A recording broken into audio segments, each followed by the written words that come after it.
শুরু করিতেছি মহান আল্লাহর নামে, যিনি পরম করুণাময় এবং অত্যন্ত দয়ালু। আমার গর্ত আমিই ভরাট করব, এই জন্য সবার দিকে তাকাই থাকবো না।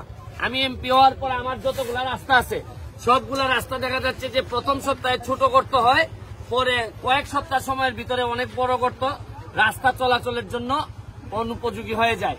এই জন্য আমি সিদ্ধান্ত নিয়েছি আমাদের গর্ত ভরাট করার জন্য, রাস্তার গর্ত ভরাট করার জন্য নিজেরাই ট্রাক্টর কিনে, আমরা কিনি নাই, দুইজন আমাকে উপহার হিসেবে দিচ্ছেন, 2টা ট্রাক্টর দিয়ে আমরা এলজিডির কাছ থেকে, এলজিডি উনি আমাদের একজন ইঞ্জিনিয়ার, ওনাদের অ্যাকশনের কাছ থেকে আমরা কিছু বিটুমিন নিছি, নিয়ে কিছু পাথর নিছি, নিয়ে বালু নিয়ে আমরা এখন পুরা মাধবপুর এবং সোনারঘাট 2 উপজেলায় এই ট্রাক্টর সবসময় চলতে থাকবে এবং এই বিটুমিন আর পাথরের মধ্য দিয়ে আমরা রাস্তা ভরাট করব।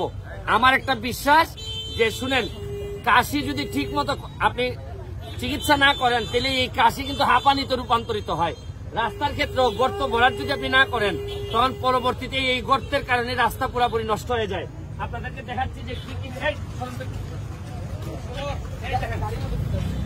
এই দিকে আসো। হ্যাঁ, এই দেখেন, এটা এই সৌজন্যে মালেক জাপানি, উনি আমাদেরকে এই ট্রাক্টরটা দিছে। এখন গাড়ির মধ্যে কি কি আছে দেখাও। এই যে এই গাড়িটার মধ্যে থাকবে, এই যে সামনে এই যে দেখেন, এটা হচ্ছে পাথর আছে আর বিটুমিনেরটা কই দেখি, এখানে আছে। আরে আমার কাজ শেষ করে অনেক বড়। এই সরো, তুমি সরো, এই যে নষ্ট হইতেছে কাজ।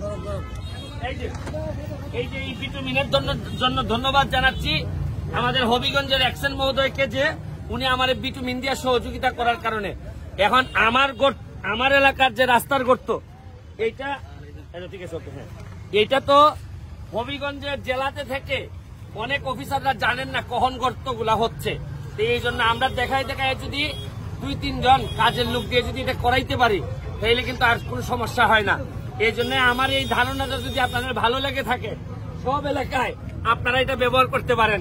কারণ মেনটেনেন্সের জন্য যে পরিমাণ টাকা খরচ হয়, আসলে প্রপার মেনটেনেন্স শেষ পর্যন্ত হয় না। বিভিন্ন দুর্নীতি, চুরি চামারির কারণে শেষ পর্যন্ত আর কিছুই করা যায় না। তাই আমি বলছি যে এই প্রজেক্টটা হাতে নিয়ে দেখেন, আপনার এলাকাটারে আপনি সেভ করতে পারবেন। আজকের মতো বিদায় নিচ্ছি। তুমি একটু দেখাই নাও যে এই উদ্যোগটা ট্রাক্টরের মাধ্যমে জনস্বার্থে এই ট্রাক্টরগুলো নিয়োজিত, এরা জনস্বার্থে কাজ করে যাবে। ভালো থাকবেন, সুস্থ থাকবেন। আর আছে নিয়ে আমার এই যে ইঞ্জিনিয়ার সাহেবের কাছে একটু ইন্টারভিউ নিয়ে নাও, একটু 1 মিনিট একটা ইন্টারভিউ নিয়ে নাও। এলজিডি সারা বছরই এমএমটির কার্যক্রম করে থাকে, কিন্তু আমাদের ডিস্ট্রিক্ট লেভেলে একটা থোক বরাদ্দ আসে, সেটা ডিস্ট্রিক্টের এক্সেন স্যার যতগুলো উপজেলা আছে উপজেলার এমএমটির একটা লিস্ট করে যে কিভাবে সেটা সমবন্টন ভাবে করে, জরুরিভাবে করে।